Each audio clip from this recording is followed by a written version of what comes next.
Hello students, how are you students. कल हमने session 1 complete किया था RDBMS का। तो आज हम सेशन 2 कंप्लीट करेंगे। सेशन 2 यहाँ पर है create and edit tables using wizard and SQL commands. Relevant knowledge. Data in a relational database management system RDBMS is organized in the form of tables। RDBMS के अंदर जो हमारा डेटा होता है वो टेबल्स की फॉर्म में ऑर्गेनाइज होता है। उसको हम टेबल की फॉर्म में ऑर्गेनाइज करके वहाँ पर रखते हैं। You will now quickly recap that you learn in the last session and assimilate more concepts. तो जो हमारा लास्ट सेशन था उसको हम बहुत क्विकली शॉर्ट वे में उसको हम रिवाइज कर लेते हैं। RDBMS relational database is a collective set of multiple data sets. एक रिलेशनल डेटाबेस क्या है? एक कलेक्टिव सेट है मल्टीपल डेटा सेट्स का, ऑर्गेनाइज्ड बाय टेबल्स, जो टेबल्स के द्वारा ऑर्गेनाइज किया जाता है। रिकॉर्ड्स एंड कॉलम्स, और टेबल किन से बनती है? रिकॉर्ड से और कॉलम से। रिकॉर्ड का मतलब है यहाँ पर रो या टपल, और कॉलम का मतलब है यहाँ पर फील्ड या attribute. Relational database establish a well defined relationship between database tables. Relational database well defined relationship स्थापित करता है between database tables. Database tables में वेल डिफाइंड रिलेशनशिप को एस्टेब्लिश करता है। Tables communicate and share information.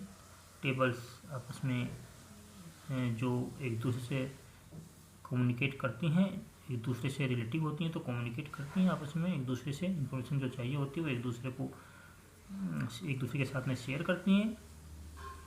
Which facilitate data, जो हमें facility देता है डेटा सर्च एबिलिटी, जिसमें हम डेटा को सर्च कर सकते हैं, ऑर्गेनाइज कर सकते हैं and reporting.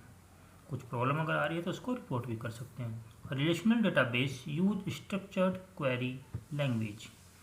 Relational database structure query language का यूज करता है, which is standard user application that provides an easy programming interface for database interaction. Next topic है डेटाबेस ऑब्जेक्ट्स। टेबल्स। और table is a set of data elements. Table क्या होता है? Set होता है डेटा एलिमेंट्स का। डेटा एलिमेंट्स के अंदर वैल्यूज होती हैं। That is organize using a model of vertical column, जिसमें जो मॉडल बनता है जिसके अंदर वो कैसे बनता है? वर्टिकल कॉलम्स के रूप में। Which identify by their name, जिसमें उसके नेम को आइडेंटिफाई किया जाता है। And horizontal rows, vertical column and horizontal rows. A table has a defined number of columns. एक टेबल में नंबर ऑफ कॉलम्स डिफाइन होते हैं, but can have any number of rows, लेकिन कितनी भी रोज हम उसमें रख सकते हैं, कितनी भी रोज टेबल के अंदर हो सकते हैं। क्योंकि जो उसमें कॉलम होते हैं, जो फील्ड होते हैं, उनको तो हम पहले ही वहाँ पर आइडेंटिफाई कर देते हैं, लेकिन जो रोज बनती है वो बाद में बनती है जब हम उसमें डाटा एंटर करते हैं। तो कितनी भी रोज हम टेबल के अंदर फिर इंसर्ट कर सकते हैं।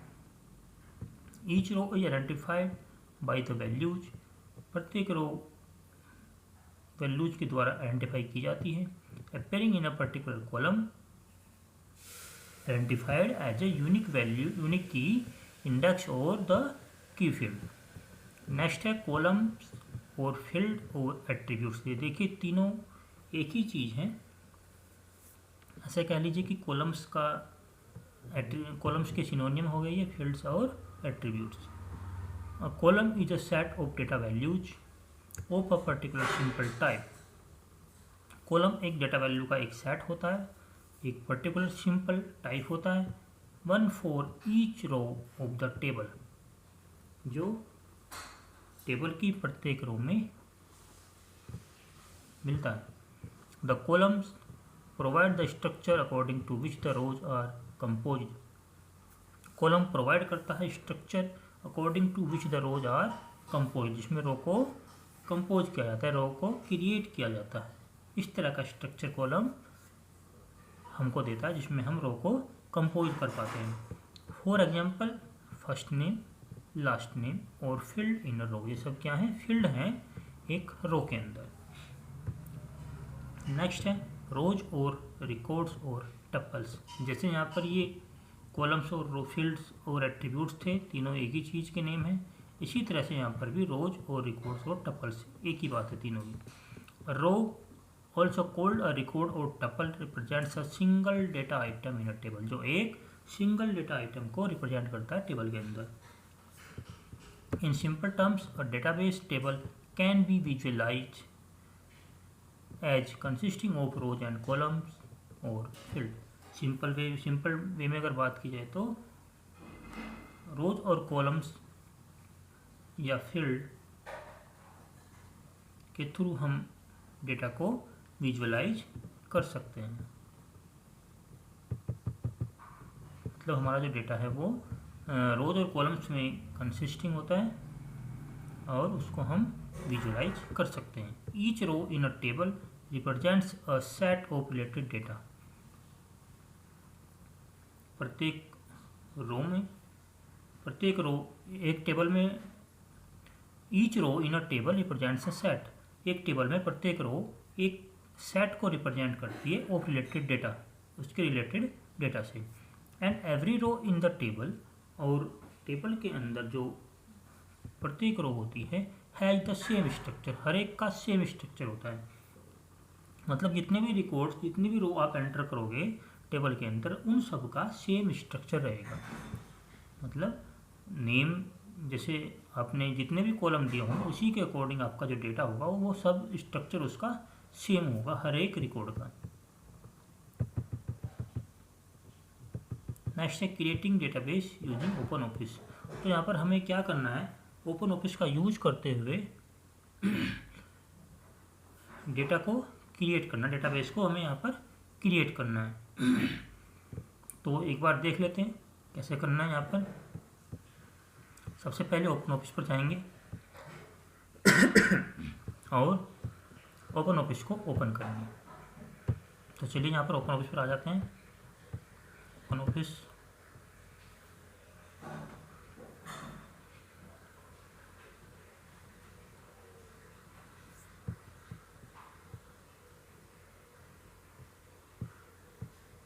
यहाँ पर हमें डेटाबेस पर क्लिक करना है।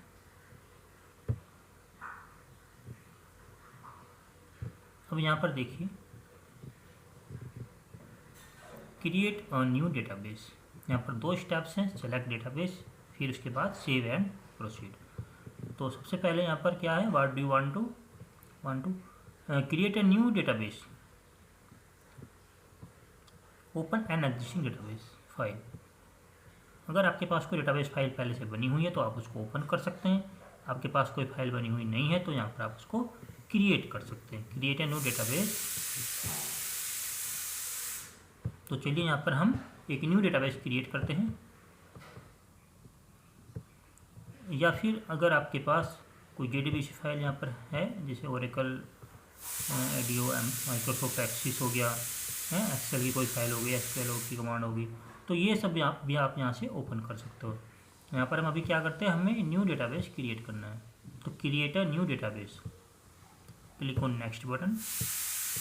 यहाँ पर देखिए ये कह रहा है कि do you want the wizard to register the database in open office, क्या आप ओपन ऑफिस में डेटाबेस को रजिस्टर करना चाहते हैं? यस, हमें इसको रजिस्टर करना है। Open the database for editing, और एडिटिंग के लिए भी आप इस डेटाबेस को यहाँ पर बाद में इसमें एडिटिंग भी कर सकते हो। तो यहाँ पर हम फिनिश पर क्लिक करेंगे और फिर ये क्या करेगा, फिनिश पर क्लिक करने के बाद ये हमसे डेटाबेस का नेम पूछेगा। तो यहाँ पर हमें डेटाबेस का नेम देना है। तो हम यहाँ पर डेटाबेस का नेम दे देते हैं क्लास 10th न्यू के नाम से हम यहाँ पर डेटाबेस क्रिएट कर लेते हैं।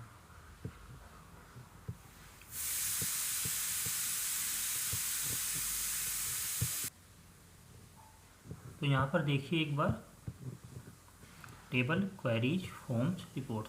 तो यहाँ पर हमें टेबल क्रिएट करनी है, तो हम ऑटोमेटिकली बाय डिफ़ॉल्ट यहाँ पर आपका टेबल सेलेक्ट हो जाएगा। यहाँ पर आपको create table in design view, use wizard to create table, create view. तो यहाँ पर आपको create table in design view में भी आप टेबल क्रिएट कर सकते हैं, या use wizard to create table, wizard की हेल्प से भी आप टेबल को क्रिएट कर सकते हैं, या फिर एक थर्ड और वे होता है एसक्यूएल कमांड की हेल्प से भी आप टेबल को क्रिएट कर सकते हैं। तो 3 तरीके से हम टेबल क्रिएट कर सकते हैं। तो फर्स्ट है यहाँ पर create table in design view. यहाँ पर देखिए फील्ड नेम, फील्ड टाइप, जो आप फील्ड बनाओगे टेबल को क्रिएट करने के लिए उसमें फील्ड के आपको यहाँ पर नेम देने पड़ेंगे, और फिर फील्ड का टाइप, मतलब जो आप फील्ड ले रहे हो जी, तो उसमें आपको किस टाइप का डेटा एंटर करना है, उसी के अकॉर्डिंग आपको उसका टाइप रखना पड़ेगा। तो इन टाइप को देखने के लिए पहले हम कि फील्ड का हमें क्या नेम देना है और फील्ड का फिर हमें उस नेम का क्या टाइप देना है, तो उसके लिए हमको पहले इनके टाइप को देखना पड़ेगा।